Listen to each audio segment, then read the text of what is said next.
the superego and its world and its perspective is very different than these 5 qualities that I'm talking about. The superego's effectiveness is based on limiting our awareness. It says, you shouldn't have stood up, you shouldn't have said that. And you might go, oh, but it felt good to say it. But you shouldn't have said it.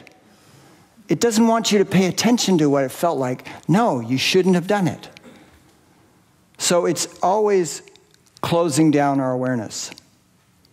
It doesn't want us to open up. It wants us to pay attention to it and what it has to say. And in terms of knowing, as I said, the superego is all about its own knowledge, historically. It's not interested in what's actually going on in the moment and what you're aware of at this moment. It wants to impose its standards and ideas from the past. If you don't listen to me, it's not going to work. You're not going to survive. You'll be rejected. You got to listen to me.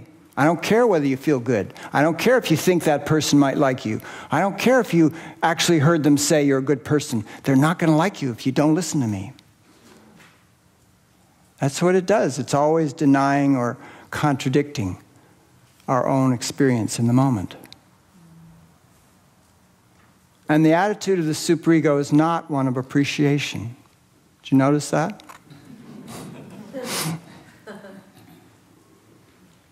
It doesn't really have a sensitivity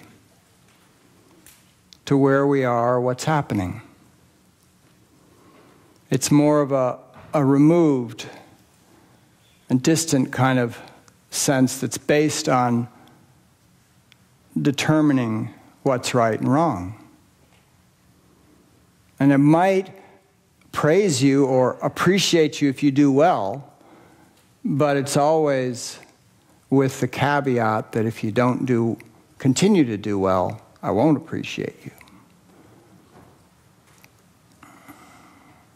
So it's not really a heartful feeling.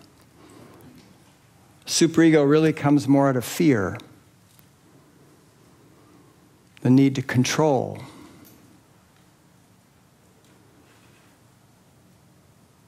And definitely we don't feel much space or openness with the superego. And we don't feel that sense of alive, changing, unfolding. Superego is about keeping things the way we know them. It's about the status quo, about maintaining a constant rather than having something change. Usually has a lot to say about change. Even though, on the other hand, it's always telling us you got to get better, you got to change, you got to improve, you got to fix things.